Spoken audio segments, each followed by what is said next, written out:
Hello, Canucks fans, and welcome back to another episode of Canucks Conversation, which is brought to you by Bet365. Open an account with Bet365 today and bet on a huge range of markets. Whatever the moment is never ordinary at Bet365. Be sure to use code NATION when you sign up for an account. My name is Dave Guidrelli. I am joined back in the saddle, Harman Dial. Harman, how you feeling, buddy? Everybody's wondering.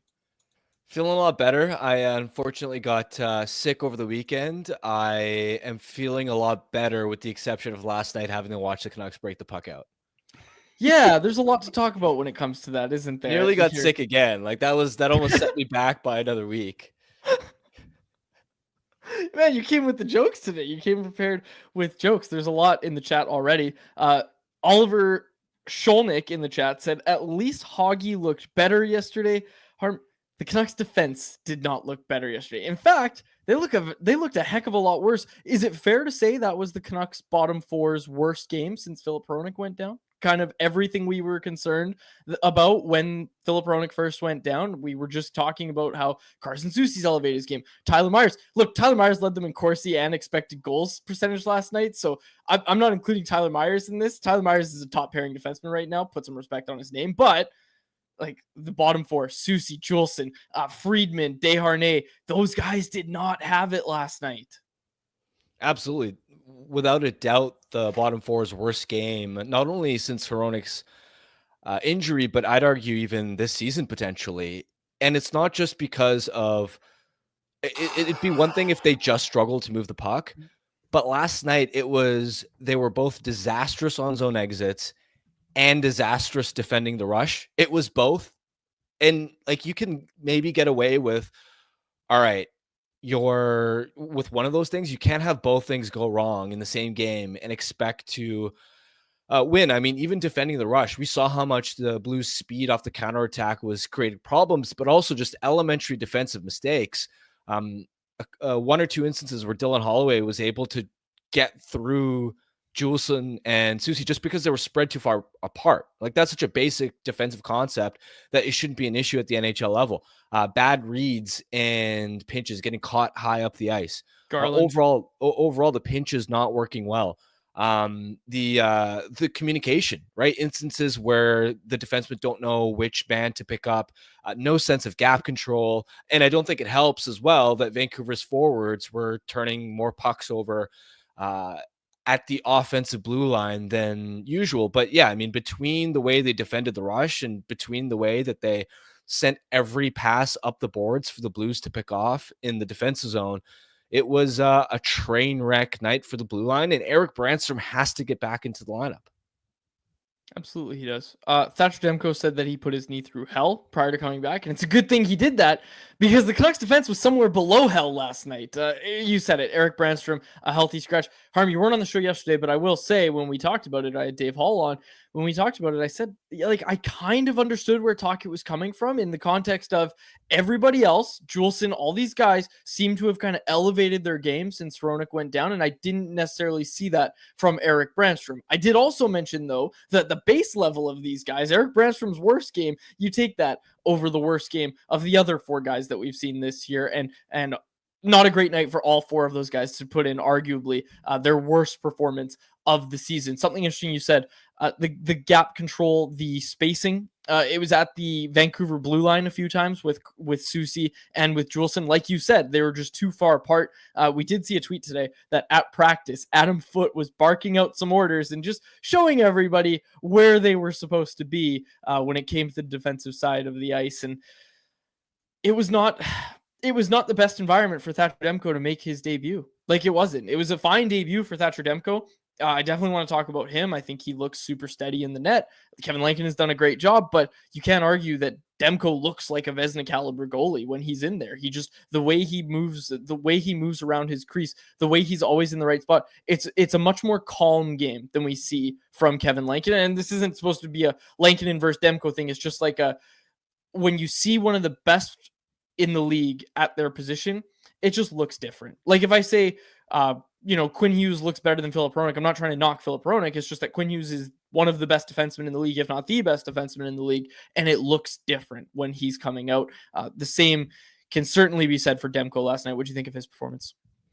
I thought he settled in really nicely. I didn't love the Ball Duke opening goal, and Yeah, that's a bad giveaway. necessarily that wasn't even to me a criticism of Demko. That's just the type of save that he probably makes when he's in mid-season form. But I understand it, right? In a practice-like environment, you're not going to be able to simulate having to play the puck in traffic and then quickly get set. Where it was a laser sort of bang bang play between the Blues having the puck on that half wall and then Balduke firing that one-time shot. Again, that's the save that he normally makes. But I also looked at that and went, well, I'm not going to sit here and criticize him for it because he hasn't played in an NHL game in several months. But after that, the way that he was able to settle in and the number of odd man breaks and breakaways that he was able to bail them out on was so impressive.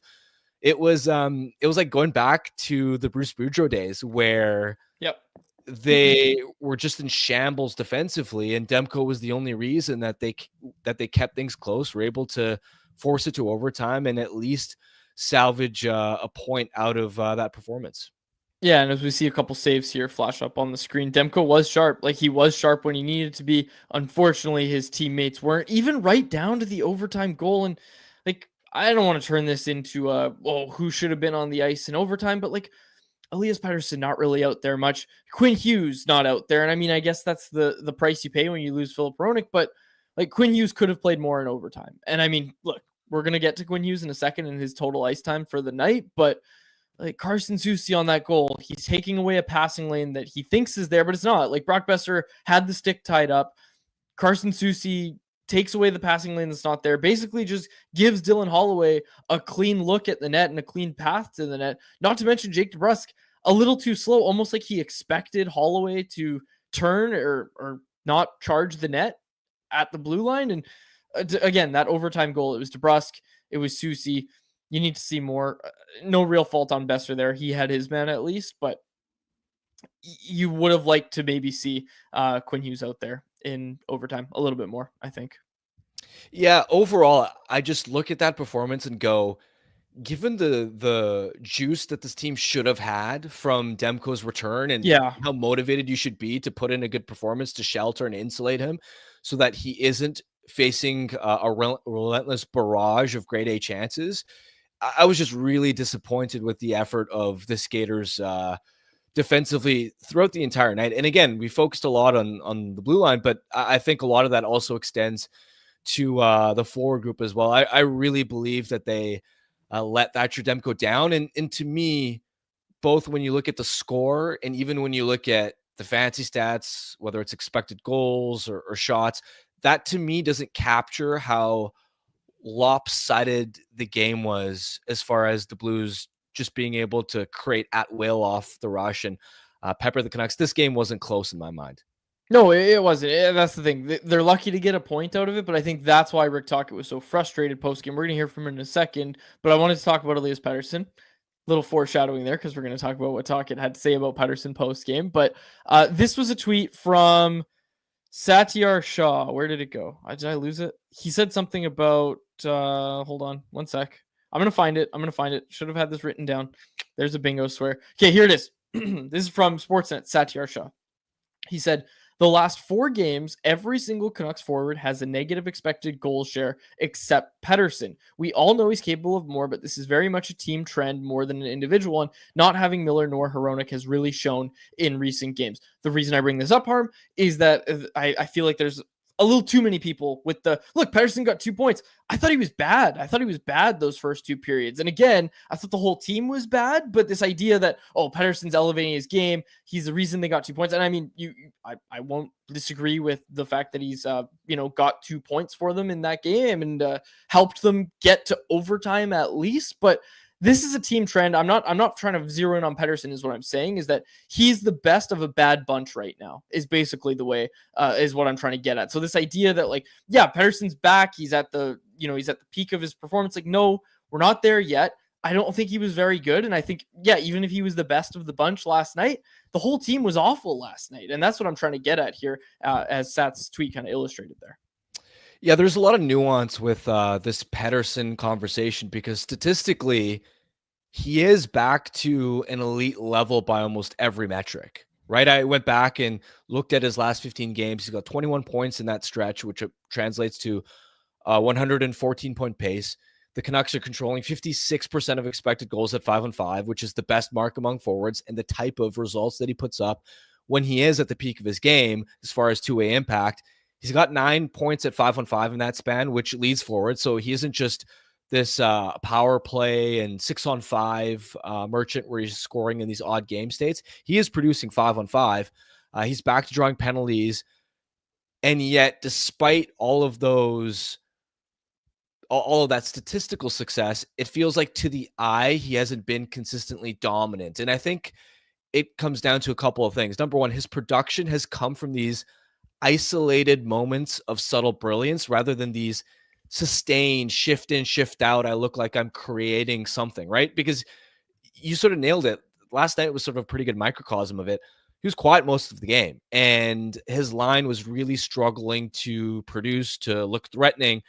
But then he has that moment of that brilliant backhand pass to DeBrusk in the slot, and that sort of changes the outcome, gets him back, and at least helps him salvage a point. That's, I think, part of the reason why it sort of feels like, even though statistically he's back, that we're not seeing him on a shift in, shift out basis create a lot. The other thing, just watching him, is that he's not really beating guys one-on-one, which is another sign that I look for. When Pettersson, the year that he scored 102 points, he's able to deke guys out. He has that dynamic first step to him that allows him to just one-on-one get past a guy, whether it's off the rush or in zone play.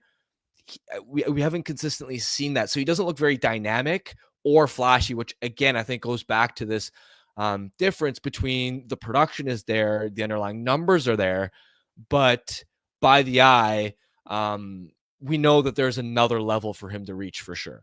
Absolutely, and this is the conversation we keep having about Pettersson. I think it's a fine time to now get to what Rick Tocchet had to say post-game, as we get a look here as well at the goal that we were talking about, where there's that backhand feed from Pettersson. Look, Harm, straight up, this is a play that not many players in the league can make. Very, very few players can make that play look as easy as it did, because, again, I don't know if the clip really showed it, but, like, he corrals the puck right before that. He corrals a bouncing puck, puts it out in front of him to get around the defenseman. Like, it's a tough play to make, and he deserves some credit. And this is kind of where the debate's coming in. Like, this is already in anyone else from Brad. He said, Harm, based on Tocchet's comments, not just last night, but since he got here, do you agree it is pretty clear Tocchet is not a fan of Petey? I'll answer that for you, and I don't know if you agree with me, but I don't think it's Tocchet's not a fan of him. I just think it's that Tocchet thinks he can do more, and Tocchet thinks there's another level for Pettersson. I think last night's comments specifically that we're about to listen to, Harm, those aren't a result of, I'm so annoyed of talking about Pettersson, he's been so average. That is, I'm so frustrated with my team right now, and my best player is evidently he's playing like my best player, but Pettersson hasn't been super consistent over that, and he's not getting consistent results from his team. I think that's the frustration from Tocchet. I don't think it's directed at Elias Pettersson, even though it was a question about Elias Pettersson. I think that's where the frustration from Tocchet is coming from. I fully agree. And look, a lot of times it also comes back to this idea that when you have really high expectations for what a player can be, number one, that's a compliment because it means that the coach really, really believes in you. But number two, it means you're going to hold the player to a really, really high standard and not let them get comfortable or complacent a little bit too quickly. And I think this is where Pettersson's at, where, again, over the last 15 games, he's playing really, really well. But there is still that next level for him to reach, especially when you look at that Tampa game, for example. That's a type of marquee matchup where Tampa's first line combines for 4 goals. Vancouver's top line with Pettersson combines for none. Now, I'm not worried about that. And by no means am I insinuating, Pettersson has struggled against top opponents, because when you look at the previous games against, let's say, Edmonton or other recent matchups against top opponents, Pettersson has been producing lately. But it is, I think, a sign that, especially given the context of how frustrated Tocchet must have been with the team's overall performance, that, hey, this isn't the time to just lavish a bunch of praise on guys. And let's get to that. Let's get to the post-game quote from Rick Tocchet, where I'll be honest, I don't think he was joking when he started this answer, but then as he went along, like Tocchet has a great relationship with the media in this city. I think as he went along, he kind of realized, you know what, this might be the headline of every show tomorrow. It was the headline of the Stanchies because that's what we do over at Canucks Army, but let's get to this quote from Rick Tocchet post-game answering a question from our pal, Farhan Lalji. About the way PD has elevated his game in JT's absence. Yeah, I mean, that's what you expect him to do, right? He's done a good job producing. I don't know what else to say. You guys are obsessed with PD, huh? It's PD every game. Sorry. You get paid a lot. You're always going to be part I know, of the story. but every game, like I gotta. You guys are good at it. Like you analyze the game. Why do I have to? I don't have. You know, when I ask questions at TNT, I never always. Hey, this player. That's just.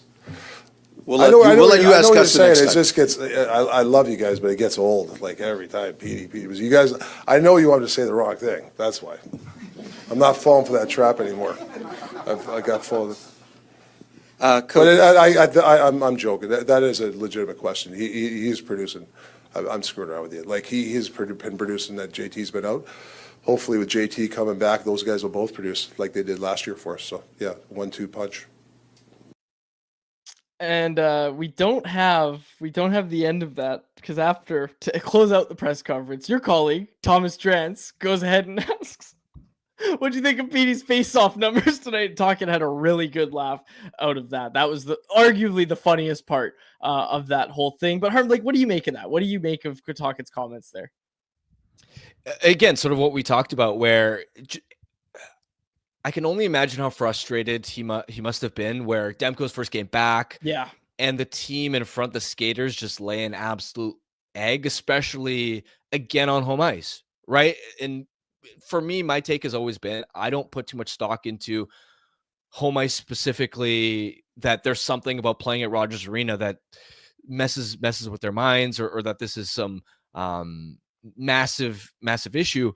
But it is still, with this significant homestand that they're starting now, it still has been a point of emphasis of, yeah, they have success on the road, but for whatever reason just aren't able to continue that at home ice. So for Tocchet to just, especially minutes after a game, right? This isn't an hour or two or the next day, for him to have to talk and answer some of these questions. I can understand why. We see it all the time where coaches sometimes, no matter how well they are trained PR wise, sometimes the frustration just like boils over a little bit. And again, I think it's more about that than it is about Pettersson specifically. Absolutely. And this is the thing we've seen Travis do. We saw Bruce do it. And I think Tocchet's even done it in this market as well. We see coaches all over the league do it. When your team has a stinker, I know John Tortorella's done it.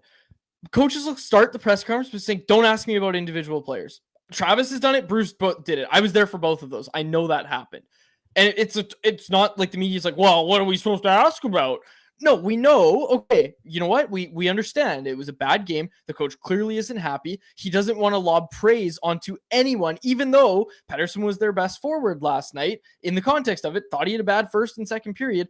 His third period was better than the rest of the team. The rest of the team obviously turned in 3 bad periods. And of course, there's a little hyperbole in there, but we're going to talk about Dakota Joshua, Connor Garland. I want to get to those guys later. But first, I want to bring in our pal, Jeff Paterson, who joins us now. Jeff's in the studio. Yeah, where are you guys? What happened here? I show up and I'm looking at the couch and it's sitting there empty.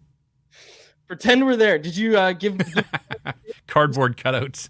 Yeah, there you go. Did you give the shelf a shake? Check the sturdiness on that? Months ago. You could shake it again. Shake it as much as you want. That thing's going nowhere. I suppose I could. I probably won't, but I suppose I could. Shaking the shelf. Speaking of which, actually, there's no segue from that. Jeff, just last night, we were just talking about it. You heard it. Rick Tocchet's comments. Like, do you agree with us that it's just a coach frustrated with his team and not so much, stop asking me about Pettersson? Yeah. I mean, this happens 10 minutes after a game where he hasn't had time to cool down and still bristling about what he had just seen. Another home ice loss. I think the frustration there is mounting. I mean, look, there's an element of truth there that he's tired of answering questions about Elias Pettersson. And I do think that Farhan's there daily. Farhan does ask about Elias Pettersson. Farhan asks about a lot of the sort of hot button issues around this team, and it kind of felt like Rick Tocchet had kept receipts, though. And it was like, you again with another PD question? Come on. So who knows? Needed to vent a little bit, and I can understand why you guys talked about it defensively. Like, that's the St. Louis Blues. They're one of the lowest scoring teams in the National Hockey League. I get that they're playing a little sturdier under Jim Montgomery, and the results show, but they still don't. I mean, they came into the game without a double-digit goal scorer. They left with 2 because Kyrou and Holloway both got their 10th of the season. But, Leon Draisaitl got his 20th of the season last night. Like, there are guys score. They're going to see one tomorrow night in Sam Reinhart. There are guys that score in bunches around the NHL. With all due respect to the St. Louis Blues, like, they are not a fire wagon team with these great guns, and yet they scored 4. And I went back and looked at it. I mean, part of the home ice woes, and I'm with Harm, like, it's the same players, the same coaching staff. Like, it's too simple to say, oh, they play differently on the road than they do at home. But there are some factors at play here, and one of them is that they've given up 4 or more in 9 of their 14 games. Like, you're not going to win very often if you're giving up 4 goals on the regular, home or away. And so they've been tighter defensively. Kevin Lankinen's played better away from home. But the margins are so fine in the NHL. Like, look at some of their road wins. Overtime in Buffalo. Overtime in Detroit. The second best team by a long shot in Boston, and yet Lankinen was terrific. They end up winning a 1-0 hockey game with an empty netter. The home games, lose in overtime to Calgary, lose to Carolina in overtime, lose to St. Louis last night in overtime. They're finding ways to grind out wins in tight games on the road that they're not at home. And I think that's part of a distinction that has to be made here. Is that going to rectify itself over the long haul? Yeah, hope so. I still shake my head that they've been to overtime 8 times now, and they've won just 3 of them. And I thought there was some curious deployment, like Pia Suter and Connor Garland starting overtime last night. Mm-hmm. Quinn Hughes got 1 shift. I mean, the game ends. Quinn Hughes had as many shifts in overtime as Carson Soucy. Like, I don't like that math. Elias Pettersson got 1 shift, and it was with Pia Suter, but over the final 30 seconds of a long shift for Suter, who couldn't get off the ice and never touched the puck. So, I mean, look, I think Rick Tocchet, back to Tocchet for a sec here, everything he touched turned to gold. He had the Midas touch last year. He won Coach of the Year, rightly so. He hasn't had that same effect. And like his team, there's been some inconsistencies with his decision making in-game and around the game, and to scratch Eric Brandstrom. You talked about that. That Desharnais and Friedman pair last night, 10 minutes at 5-on-5, Canucks didn't have a shot on goal. The shots were 4-0 for the Blues in those 10 minutes. Like, they could not get the puck out of their zone. And on the rare occasion they did, it was icing, and then the faceoff would come back and, they'd start it all over again. So, Tocchet has to wear some of this too. Like, I'm not sure that he has done the same leveling up as a coach that he did a year ago when all those guys had career years and they make the coach look great. And as a result, he is Coach of the Year. But the struggles are real. Like, and 4 wins in 14 games at home, like, that just can't ever be considered acceptable. They do have to sort this out. I don't care what it looks like. They have to find a way to grind out some victories in front of the paying customers. Now, St. Louis doesn't factor into this conversation because they're not currently in a playoff spot. But overall, I was splitting Vancouver's record based off opponent quality this season, and they're 2-5-2 against playoff caliber opponents. Now, the reason their overall record is pretty good is because they've been beating up on these bottom feeder opponents. Is it just as simple as, like, how worried are you about that lack of success against top teams like Tampa, especially now that their schedule is going to get a little bit more tougher? Is it a legit concern for you, or in your mind, is it as simple as once JT Miller starts to come back, once Thatcher Demko is more consistently part of the goaltending rotation, and once you get Filip Hronek back, that closer to the deadline, you're not as worried about that storyline once they get back to full health? I think, like, I want to give them credit for their overall record. Again, we've all watched every game. We come on here, we talk about it. It hasn't been pretty. And yet through it all, through this adversity, they're 14-8-5. Like, it's a remarkable record. It's quite an achievement. But in saying all of that, they're essentially tied with the Calgary Flames. Like, somebody explain how that makes any sense. Yeah, Quads would be the guy, I suppose, that would explain that for me. But like the Flames scored more than 3 goals for the first time in 25 games last night in Nashville. That's right. And yet the Canucks are right there at the outset of the season. There was no way. And then by the end of the season, I'm going to say there's no way. The Canucks are a better team than the Calgary Flames. That said, the road record has allowed them to stay above the playoff bar. The home ice record is why they haven't been able to separate themselves from teams like the Flames and the Blues. And both Calgary and St. Louis have come into Vancouver and beaten the Canucks in overtime. So they've taken points out of Rogers Arena, as so many other teams have. I think the overall record allows management to be somewhat patient here. And I don't think there's going to be any panic. The fact that they're trying to accrue as much cap space, I think, is more of a long game here. So I'm not expecting the management group to, Alvin and Rutherford sitting in the crowd. Crowd is the wrong word. Sitting in the seats watching practice today. I don't think that there's going to be a panic move, even though these guys love to get the jump on the market. And we saw last year with Zadorov and even Lindholm ahead of most of the trade activity. And we know how aggressive this front office is. But I do think that there is a little bit of a wait and see. That said, and it was great to see Thatcher Demko back. I'm a fan of his game. I love watching guys that are the best at what they do in this league and at that position. But the difference between Thatcher Demko and Kevin Lankinen, it's not that great in the here and now. Demko may get back to an elite status, but the Canucks are 14-8-5 because of Kevin Lankinen and the goaltending they've had. Getting JT Miller back, yeah, absolutely, that's going to help.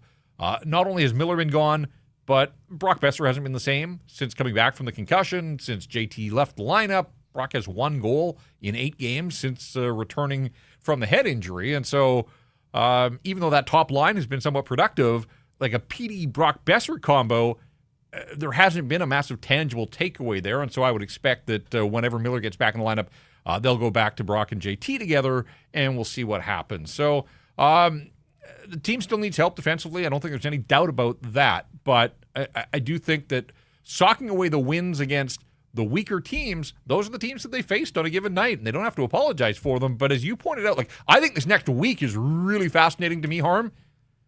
You've got the Stanley Cup champs who are starting to heat things up. They're healthy. They're 6-0-1 as they come into Vancouver after a shootout win in Seattle. Boston, that's a gettable game. Colorado, did you see what McKinnon and Rantanen did to the Pittsburgh Penguins? Nate's already had 2 5-point games already this season. That's what you're looking for. So, from your superstar players, and you don't think that Nathan McKinnon's going to look at this, the depth on this Canuck defense and think, sign me up, let's go. And then, of course, out on the road, after the Colorado game, into Utah and then Vegas on the back end of back-to-back. So I'm looking at the next 7 days. You've got Florida Panthers, Colorado Avalanche, and the Vegas Golden Knights. If the Canucks aren't able to squeeze some points out of those games to get results, then, yeah, I think it's fair to continue down this road of who have they beaten and how do they stack up against the truly good teams in the National Hockey League? Because, there are some good teams in the National Hockey League. They just haven't faced many of them through the first 27 games of the season. Jeff, you never want to make a panic trade, but you just brought up that schedule gets tough. We're into December. Usually this team's making moves by October, November at the very latest. Are the Canucks going to make a trade for can we all agree that they're probably going to make their move for a top 4 defenseman before Filip Hronek is back in what is it now, 6-7 weeks? Can we agree that they're probably going to make a trade before that? I don't know. I'm not so sure that I can go down that road with you, Dave, because I think this management group does pretty much everything in a calculated fashion. They're accruing as much cap space. They've stayed out of LTIR for the most part to so why would you spend the $2 million that you've accrued to get Vinny Desharnais, a $2 million defenseman? That's what you're getting on a two. They want to accrue cap space, so as the season runs off and dollars come off the board, they can go and get a $4.5 million defenseman that can actually come in here and plug a hole and play. So I think a panic move would be to sort of undo all the good that you've done, accruing the cap space, the way that they've managed the roster, used Abbotsford so effectively. I think it would fly in the face of all of that if they hit the panic button now. That said, I don't know that they've got I don't know they got the stomach to watch too many more games like last night. And as I just mentioned, they're going to start to see some of the real guns in the National Hockey League here. How will this defense hold up? I'm fascinated to find out. We spoke a lot about how permissive the Canucks were defensively off the rush against the Blues, but one point that maybe hasn't been brought up as often is their lack of offense off the rush, given how much of a point of emphasis it was in training camp and preseason, and this idea that they've added a ton of speed up front. It'd be one thing if the Canucks were giving up all these odd man breaks and breakaways, if they were also generating those same types of looks offensively. And it's like, oh, okay, this is a track and meet. Both sides are open here. They've been a lot more leaky off the rush this year compared to last season, but it doesn't feel like they are getting the offensive looks and boost in transition to compensate. What do you attribute the lack of rush offense to? Well, I think a lot of it is the breakout and the lack thereof. Certainly last night, like on the Joshua goal, like that's a rush goal, I think, by definition. Connor Garland makes a nice move to scoot around Ryan. What was Ryan Suter? He jumped on the ice and maybe thought there was too many. He did the old statue thing as Garland zipped past him. And I like Joshua going to the net, keep doing that, stick on the ice. But it all starts, Tyler Myers slaps that puck from behind his own net as hard as he could. Like that was the breakout for the Vancouver Canucks. Like you can't lean on that. That's not highly repeatable. And yet Myers gets an assist because Garland skates like the wind onto this puck and gets around soon-to-be 40-year-old Ryan Suter. So, as I said, like Friedman and Desharnais, I didn't go back and count, but it just felt like when the puck was on their stick in the defensive zone, it resulted in icing. Like that was sort of the default play. You can't have that. And so I do think that is part of the issue here is, when Quinn's on the ice and the numbers are out there, like again, even with the fishbowl, and he was wearing it at practice again today, I'm told that the upper lip was really destroyed by Brandon Hagel's high stick, that he's required some extensive medical work. Didn't lose any teeth, but kind of sounds like he's going to wear the fishbowl for a while. Hasn't affected his play. I mean, he impacted that game again last night, came back, scored the goal to open the scoring against Tampa the other day. But it's just such a different team when Quinn's not on the ice, Philip Hronek's out of the lineup, and then, you choose to healthy scratch one of the few guys that can actually transport the puck or make that pass to get it to the forward. So it was a curious decision, and yet watching the way that they skated at practice and listening to Rick Tocchet, it sounds, and we heard from Derek Forbort as well, like it sounds like Forbort's going to play tomorrow you're coming back after 6 weeks off against the Stanley Cup champs, and he was partnered with Mark Friedman. I think Brandstrom's going to be a healthy scratch again for a second straight game. We'll wait until the morning skate. I can't report that that's what's going to happen, but just based on observations at practice today, and scenes from Canucks practice will be up shortly at Canucks Army if it's not already. Full rundown of everything that happened. Another busy day around the ice, including Puppy outside the locker room. Photographic evidence of that, too. We go to great lengths here at Canucks Army to bring you everything. That's why it's called Scenes from Practice. But one of my takeaways today was JT Miller was an extra forward, so read into that what you will. Tocchet wouldn't confirm or deny that JT's going to play tomorrow against Tampa, but they skated in the same deployment as, with 12 healthy forwards. So I'm not anticipating that JT Miller's going to return to the lineup against the champs, maybe Saturday against Boston, but it certainly looked from practice today like it's going to be a Forbort Friedman third pair for the Canucks, and that leaves Brandstrom and Desharnais on the outside looking in. And post-game, Tocchet really liked Friedman. He said he liked the way he did. skated. He wanted to get him a few more games, so do with that what you will. You just mentioned it. The big return that everybody's waiting to see. Derek Forbort spoke today. What did he have to say? I asked him if it felt like his season had started. He's played 4 games, and of course the first 3 were with the knowledge that his father was about to pass away, and so difficult circumstance there. He took the personal leave and then came back, got the 1 game in San Jose where he played the left side with Brandstrom over on the right. Canucks won. It was the Sharks at that time. Harm, you were on that trip, and then still not exactly sure. He said it was a freak injury in practice, and but I just said, like, does it feel like it's the middle of December now and you've played 4 games? Does it feel like your season has started? He said he was tired of all the rehab skates, that as much as the training staff has been terrific to work with, that he said he feels like his body is in mid-January just because he's been worked so hard to get back into playing shape here. So we'll see what happens. I'll give him an opportunity. I don't think, and he's a veteran guy. He's been through the battles. He can, he was signed originally to help on the penalty kill. But he's not a puck mover by any stretch of the imagination. Puck skills have never been a strong suit for him. And at this stage of his career, I'm not expecting him to be feathering 70-foot passes onto tape and guys in full flight. So we'll see what it looks like. You're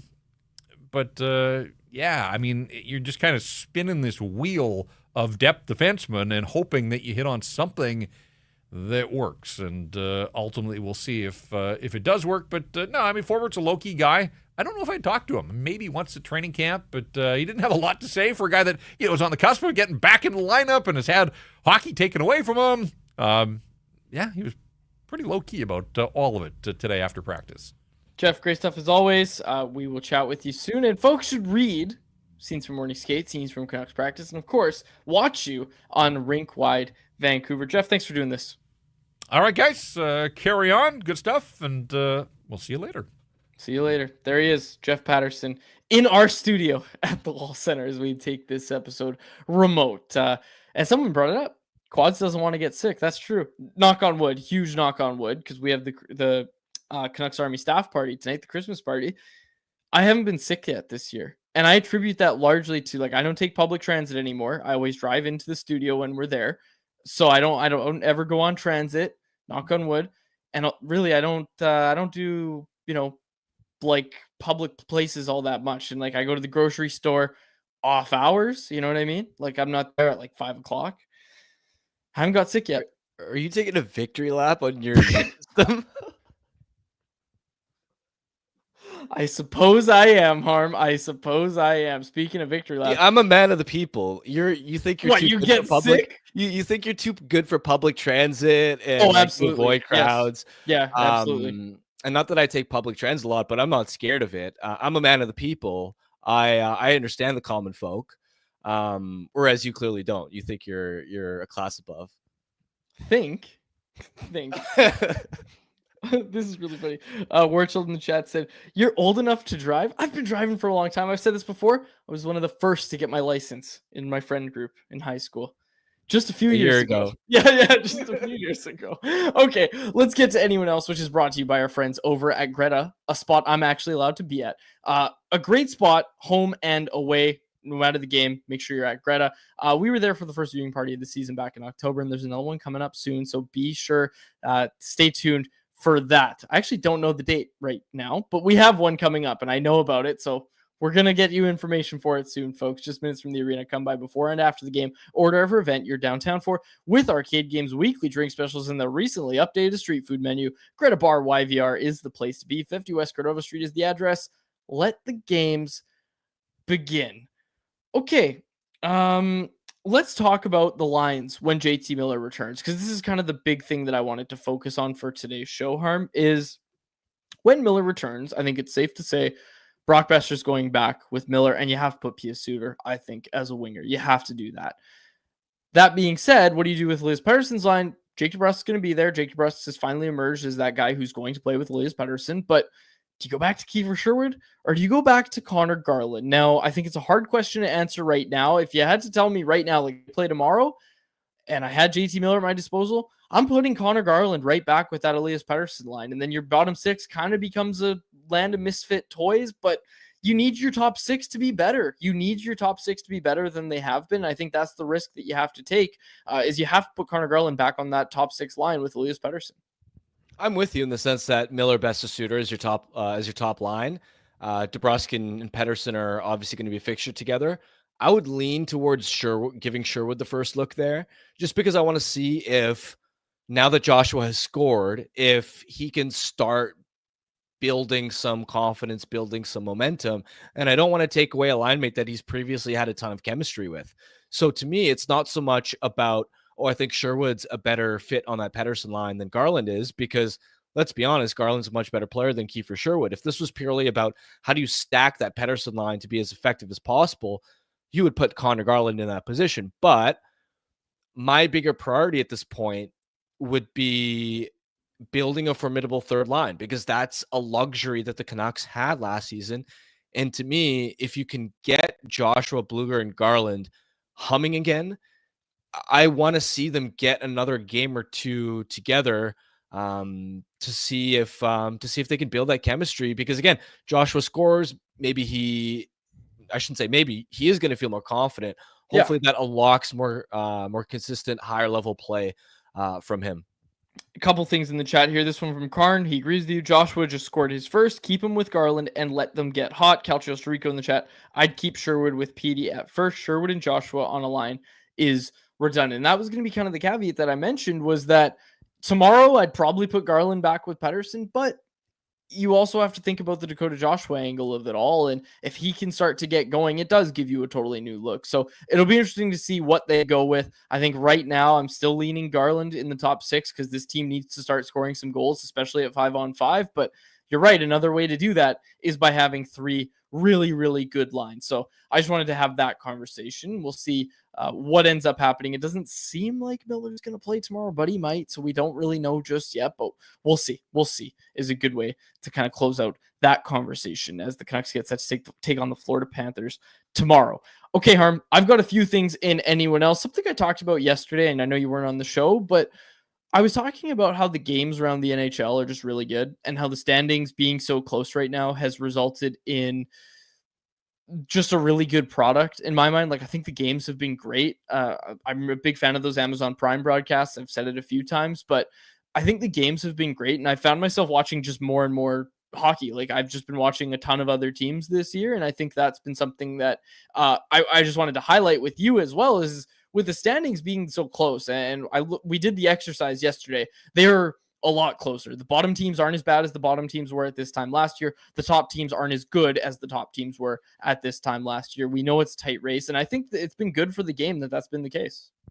I actually disagree. I look at the product, and I really enjoy watching hockey, and I think the games themselves have been close. But to me, when I look at the playoff races, you look at the Western Conference, for example, it's basically already wrapped up.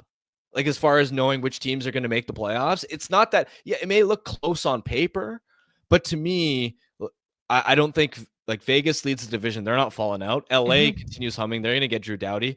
Oilers aren't falling out.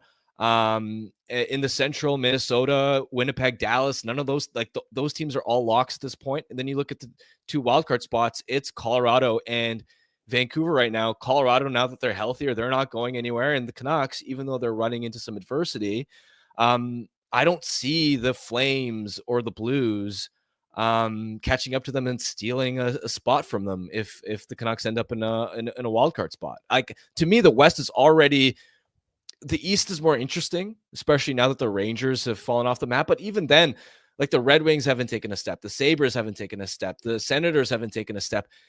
We're more or less like, New Jersey's in the conversation now, and Minnesota's in the playoff conversation now. But to me, you're not seeing a bunch of teams that missed the playoffs last year all of a sudden in a playoff spot.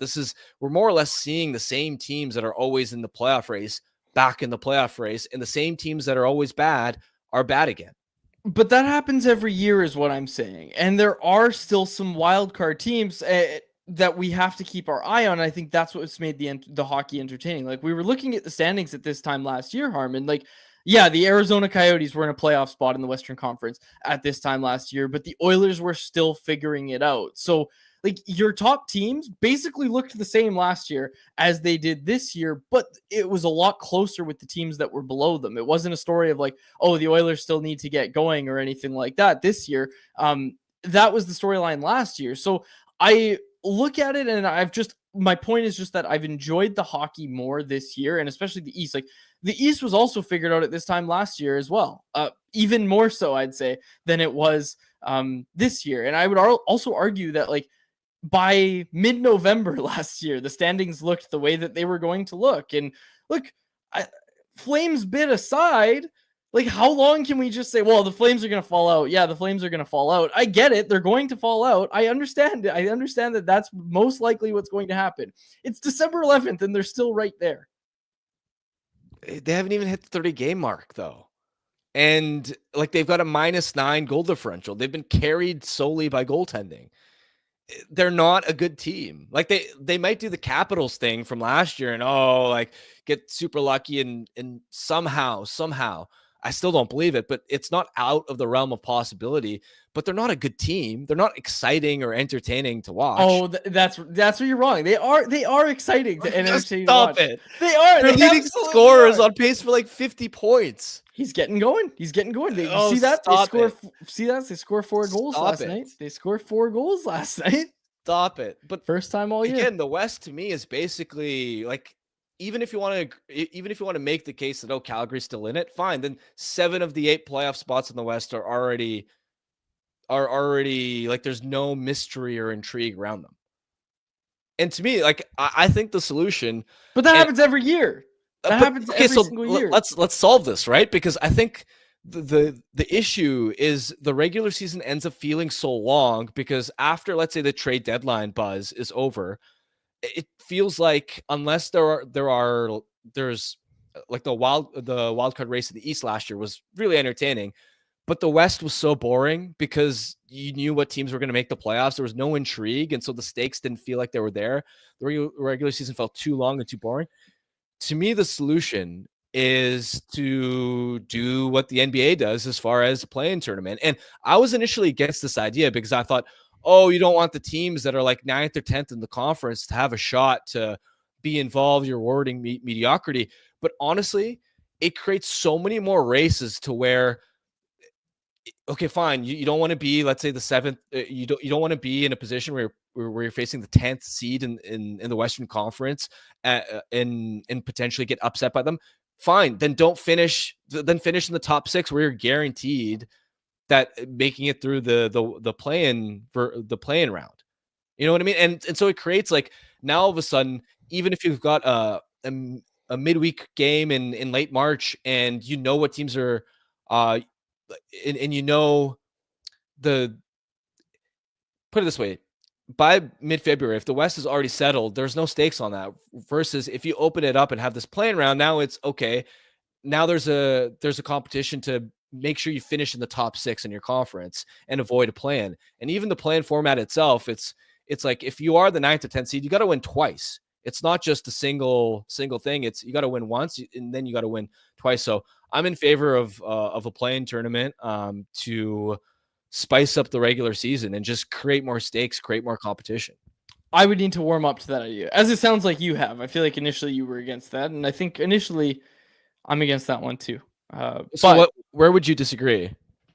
I don't like the NBA, and wait, are you talking about the NBA Cup or no, not the NBA Cup? I don't want that. You're talking that's about the in-season tournament. I'm talking okay. the play-in. So how their play-in tournament works is no. Yeah. I know how that works. Okay, I was getting confused. Okay, I don't hate that idea. I definitely don't hate that. I hate the NBA Cup. I think that's stupid. I'm not making a claim that they should do the NBA Cup thing. No. Erwin Aquino in the chat said, "I'll support play-in rounds when expansion goes past a 32-team league." We'll see. We'll see about the play-in idea. I think it kind of is starting to grow on me a little bit. I can just tell you, I hate the NBA Cup. I think it's so stupid. I don't get it. It's dumb. Anyways, I had a lot in anyone else. Let's get to the chat, actually. What do we have here? Oh, yeah, this one.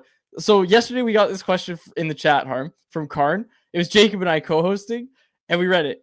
Kier from Nashville was mentioned in the last episode. Is he an affordable target and good fit? Both of us just immediately went, that's a question for Harman. Neither of us had an actual answer. Kier from Nashville. Yeah, honestly, as far as what this blue line needs, he has experience in matchup minutes, and so from that perspective, he is a reliable shutdown defender, and he moves the puck well. He's mobile. He can help on zone exits. Plus, he's got experience playing with Jeremy Lauzon, who Lauzon is like a Carson Soucy type, where reliable defensively, but has no puck skills and really can't break it out. So Kier has a ton of experience playing against top lines in a role where his defense partner can't move the puck. And that's where Kier is able to, because of his agility, because of his mobility, help transition and advance play up the ice. Now, a couple of caveats. First, he is undersized. He's around 5'11", 180 pounds. That, to me, would be a concern as far as, is Rick Tocchet going to actually deploy a defenseman like that against in a top 4 role against top competition. That would be an important conversation that management would need to have with the coaching staff. And then secondly, the question that I have is more related to, like, if Carrier was a rental, I'd be all over this. But as far as fitting his contract in beyond this season, that's where I'm a little bit, I have some reservations about the fit. So he's got 2 years left after this season at a $3.75 million cap hit. I think his contract is fine in a vacuum. Like, I don't think he's overpaid at $3.75 million by any stretch of the imagination. But ultimately, Carrier, to me, is a number 4-5 defenseman.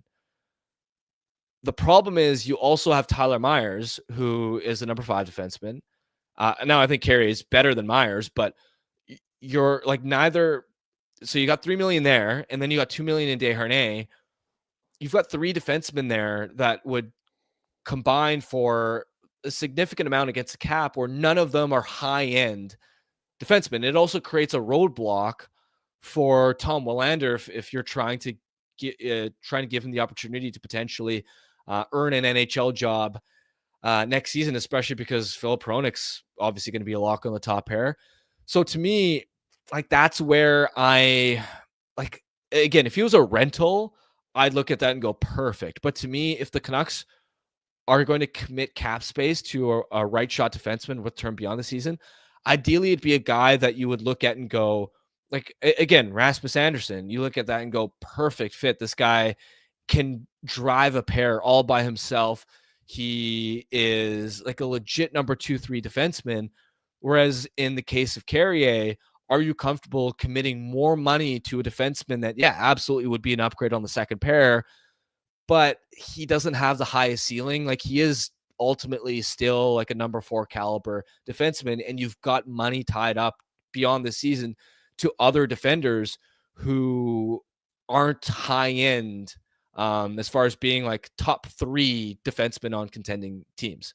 Yeah, absolutely. I just want to highlight that this is why you're so valuable for this show, because yesterday I thought this guy was a forward. So, no, I'm just joking around, but that's good. That's really good analysis, Harm, as always. This one from KP: Harm can get sick all the time if he has comebacks like this every episode. And I think that was put right at the start when you had your jokes right off the hop. Speaking of having jokes, speaking of Harm's comebacks, is Family Feud done, Jacob? Do we have enough Family Feud survey responses for tomorrow's show?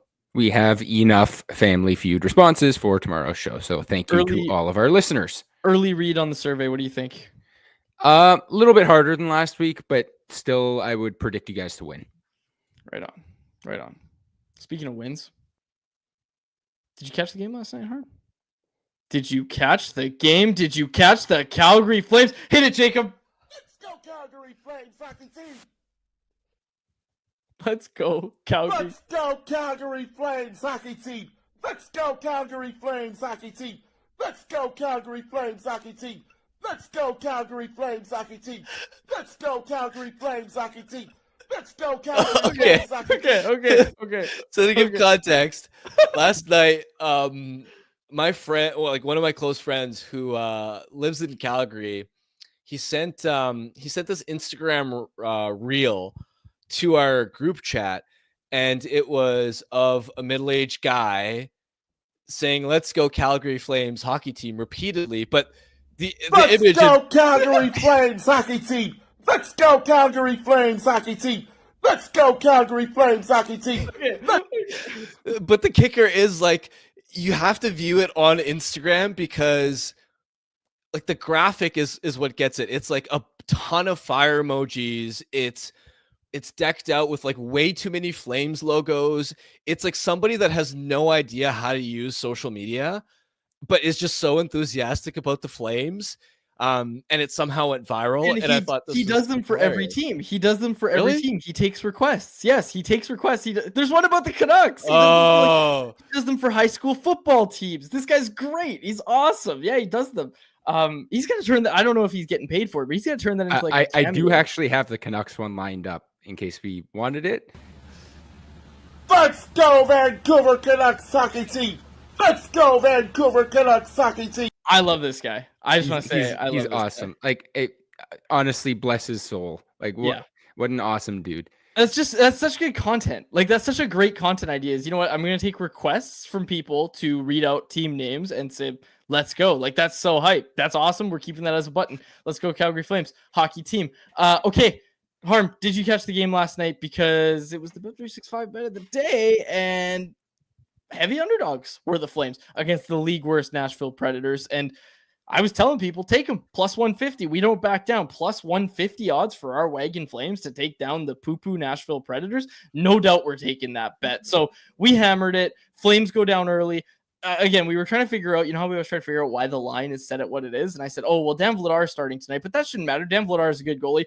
Dan Vladar allows 2 goals on 4 shots. I start sweating a little bit, but I did not rest. I did not worry about my Flames coming back, and they did just that. They come back, and they win the game by a final score of 4-3. Funny what can happen when you're not absolutely robbed in overtime by the people in New York who don't want to see a Canadian team like Calgary win the Stanley Cup. Makes you think.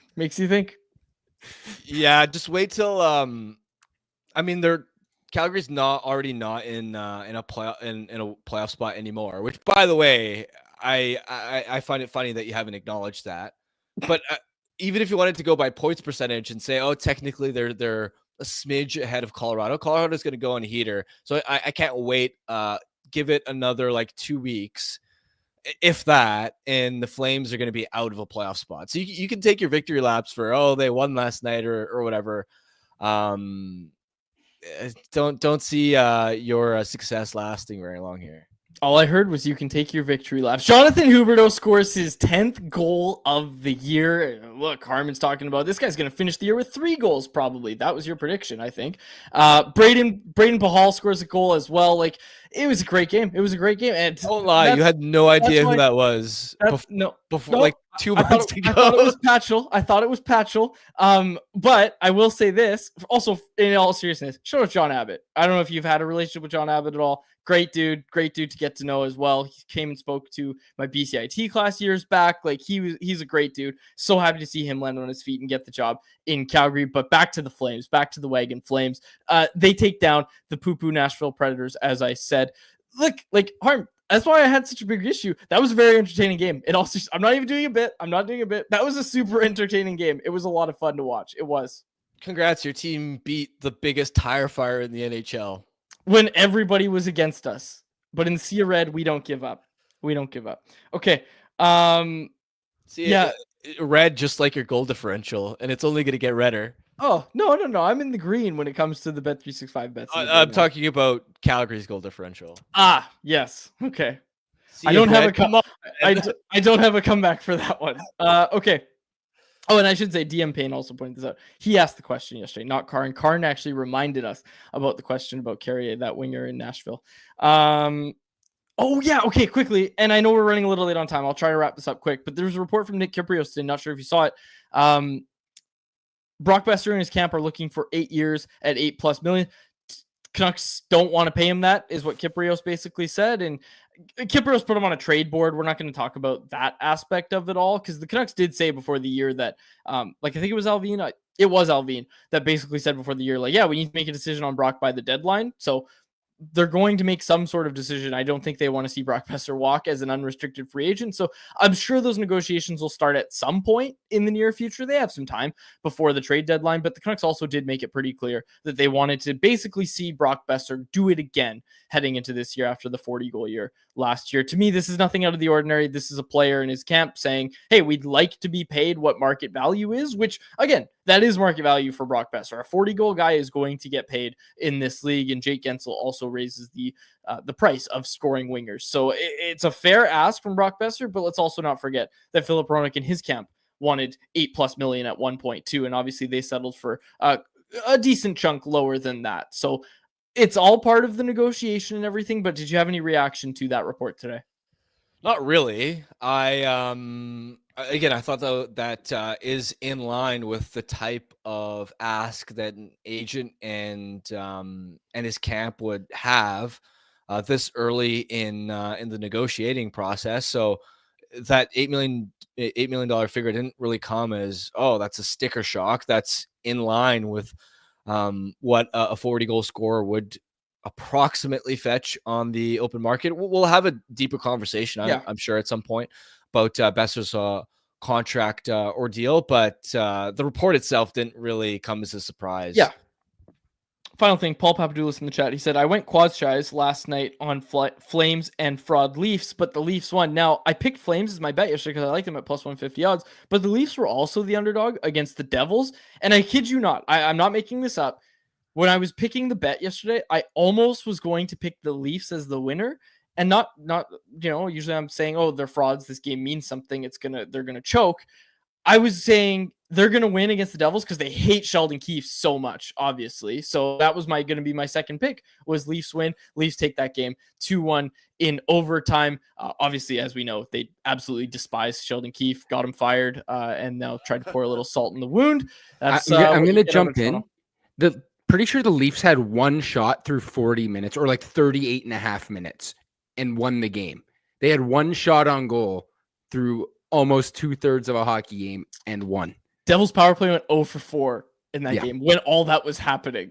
Like, and the Leafs went 0 for 3 as well. I'll be honest, I didn't watch this game, but 0 for 4 on the power play from the Devils and 0 for 3 for the Leafs. And look, that's how Sheldon Keefe's tenure went in Toronto as well. We're gonna outwork them at 5-on-5, but we didn't get a power play goal and we lose in overtime. We lose by a goal or whatever. So shout out to the Leafs, just absolutely curb stomping their old coach while he's down. So the game to watch tonight, by the way, that I'm so excited for. If you enjoy watching train wrecks and just disasters, is Sabres versus Rangers. Sabres on November 24th, they were in a playoff spot, 11-9-1. They were finally getting back on track. And the funny thing is they were on a 3-game win streak without Tage Thompson. Tage Thompson was going to be back the next game. So Sabres fans are finally like, are we turning a corner here? We're in a playoff spot. We're getting Tage Thompson back. And then they've lost 7 in a row since then. And then compare that to the Rangers, where we know the story there. They've been awful and are sliding out of a playoff spot at this point. Whichever team loses in this one is at like a 10 out of 10 panic meter, 11 out of 10 for Buffalo, because they've already panicked at this point. But I just want to see who loses and the reaction. I am so excited to watch this game.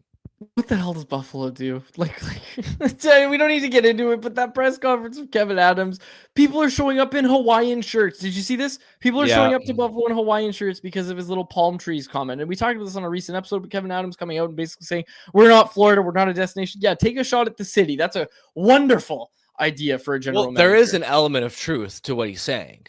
How hard is it to find, like, and this isn't absolving, like Kevin Adams hasn't done a good job in Buffalo. Yeah, sure. But think about where Buffalo's at. They've got a lot of young players. The issue is they haven't been able to attract like actually good veterans to insulate and give their core help, right? Like more Alex Tuck type players where it's like guy actually in his prime who can play a really key pivotal role. It's like good luck trying to find guys to come to Buffalo in free agency or any top players on the trade market when a lot of those guys have Buffalo on no trade lists, and aren't going to waive their no move clause to go there. So again, not absolving Adams for what he's done in Buffalo because he's done poorly. And I understand the fans' frustration, but he is right when he talks about how difficult it is to attract players there. Sure, but you don't see that excuse being made in Winnipeg. And that's another team that, like, every player has them on their no-trade list. Every player has Winnipeg on their no-trade list. Nobody wants to live in Winnipeg, Harman. Like, nobody. But they figured it out. And, look, it's going to take someone other than Kevin Adams to figure it out in Buffalo. Can we say that? Yep. All right. We will close it out there. No, we won't. Bet365. Who do you like? You pick it, Harm. Who do you like? Rangers at minus 150 or Sabres at 120? Plus 125. Sabres are the underdog. Who do you like? I don't know, man. I don't have gut feel. I don't get vibes. Feels for individual games. Okay, I'll give you one. I actually don't. Quads, what's the over-under on that one? 6. Move. See, that's tough too. This might not be a good minus 110 for each. But then, okay, if that's not the one to bet on, look at the other game. It's Ducks Senators, and the Senators are minus 245. Ducks are plus 200. Like, I don't think there's a great one tonight. Maybe take I don't know. Let's didn't the I don't know. This is Please bet responsibly. I don't know. Okay, I'll give you one. I'm tapping into the gut feeling here, and I'm taking the Rangers. The Senators are just so bad. I'm taking the Rangers at minus 150. Yeah, they're the favorite, but we are taking the Rangers minus 150 on the money line. That was our bet of the day, brought to you by Bet365, a proud partner of Canucks Conversation. For now, open an account with Bet365 today and bet on a huge range of markets. Whatever the moment, it's never ordinary at Bet365. Be sure to use code NATION when you sign up for an account. It must be 90 plus play. If you choose to play, please play responsibly. All right, we will close it out there. For my co-hosts, Harman Dial and our technical producer, Jacob Boeser. My name is Dave Wujeli. Thanks so much for this episode of Canucks Conversation. Canucks Conversation is live Monday through Friday, every weekday at 2 p.m. over on the Canucks Army YouTube channel. Make sure you like, subscribe, and interact in the YouTube live chat every day with us, folks.